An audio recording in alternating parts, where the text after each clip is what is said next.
Então o primeiro Messias, que é o Messias sofredor, ele veio para resolver a história do pecado.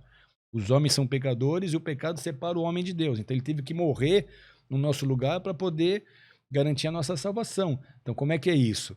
Deus criou o mundo, ele tem o direito de governar, e se ele criou o mundo, além de governar, ele tem o direito de julgar. Você tem lá nos primeiros versículos da Bíblia um termo Elohim para designar Deus. Esse Elohim, ele significa também governante e juiz. Ou seja, é o Deus que governa, mas é o Deus que julga. Então ele estabeleceu as regras e falou para os homens, joga o jogo, mas todos vocês vão ser julgados por essas regras, por essas leis. No final vocês vão ser julgados. Então se Deus não julga o transgressor da lei, ele não é justo. E justiça é um dos atributos de Deus. Se ele é justo, ele necessariamente precisa julgar o transgressor da lei. E quem são os transgressores da lei? Somos nós, somos os pecadores. Então, pelas nossas atitudes, a cruz era para nós. O nosso castigo era a morte, o nosso castigo era a cruz. Só que aí vem Jesus para resolver o problema da culpa. Então, pensa em Deus como um juiz, Satanás como um acusador, que é exatamente o que a palavra significa, mostrando a capivara do Rogério Vilela. Olha o Vilela aqui, o que ele já aprontou na vida, olha os pecados dele. Se você me condenou eternamente, você tem que condenar ele também, porque ele também pecou. E Deus tem que condenar, porque ele é justo. Então ele vem como um advogado de acusação. Só que um dos nomes de Jesus no Novo Testamento é advogado. Filhinhos, não pequei, se pecares, tendes advogado diante do Pai. Ou seja, ele é o nosso advogado. Só que por que Jesus aceitou a nossa causa? Se é uma causa perdida. Eu sou pecador mesmo, você é pecador. Que advogado quer conseguir mudar o coração e a decisão do juiz com argumentos? Não tem o que argumentar, você é pecador, eu também. Então por que Jesus pega todas as causas e não perde uma? Porque ele não tenta mudar a decisão do juiz com argumentos. Ele concorda com o acusador. Ele diz, você tem toda a razão, eles são pecadores. Só que apesar de concordar, ele resolveu o problema da seguinte forma. Ele tirou a sua roupa de advogado, foi lá na cadeira do réu, tirou o Rogério Vilela de lá, sentou ele na cadeira do réu e falou, ele é culpado, mas eu vou pagar no lugar dele, joga a culpa em mim. Foi isso exatamente que aconteceu na cruz do Calvário.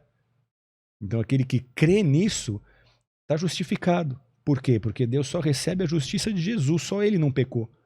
Ele não pecou. Os homens tentaram pegá-lo em qualquer falhinha, errozinho, ele não teve. Eu tenho, você tem. Se alguém resolver levantar a tua vida, vai pegar um monte de erro seu, um monte de erro meu. Mas de Jesus ninguém conseguiu pegar. Então, por ele não ter pecado, Deus aceitou a justiça dele. Então, se eu vou na minha própria justiça, Deus me recebe. Ele não vai receber, porque ele chama a nossa justiça de trapo de imundícia. Trapo de imundícia era um mods na época do Antigo Testamento. Era o pano que as mulheres usavam naqueles dias. Fala, isso é a sua justiça para ele. Então, para a gente ser aceito, você tem que falar em nome de Jesus. Por aquilo que Jesus fez na cruz, por ele ter pago a minha dívida, me recebe. E é assim que Deus nos recebe e nos toma como filhos. Que é o que a Bíblia diz. Vocês vão receber o direito de serem chamados filhos de Deus.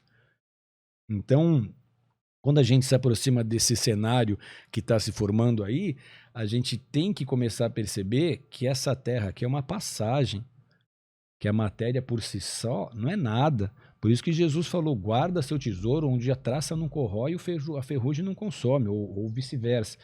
Por quê? Porque isso aqui é um teste. Você piscou, o olho passou. Você estava comigo há 21 anos atrás. A gente piscou, caçou, os dois aqui com 50, você pintando a barbinha para disfarçar o pelo branco. Não me entrega, não. Com filho, caso. Passou. A gente vai piscar de novo, foram mais 20 anos. É incrível. Então essa vida aqui é um vum, foi. Então o que Jesus falou? Vivam essa vida de modo digno. Adorem a Deus, agradem a Deus, porque isso aqui é só um teste, isso aqui é uma passagem. A alma de vocês é imortal e não há nada que vocês possam fazer em relação a isso. Vocês estavam destinados à condenação. Eu vim resolver o problema da culpa. Então a primeira vez ele veio para isso. O outro Messias que é apresentado pela Bíblia é o Messias Rei, é o Messias soberano. É esse Messias que na segunda vinda vem para governar no milênio, que é esse período de 1000 anos, só que aí para resolver os problemas sociais, os problemas políticos e os problemas econômicos do mundo. É isso que a Bíblia ensina e é isso que a gente espera. Por isso que esse tema é fascinante, é apaixonante.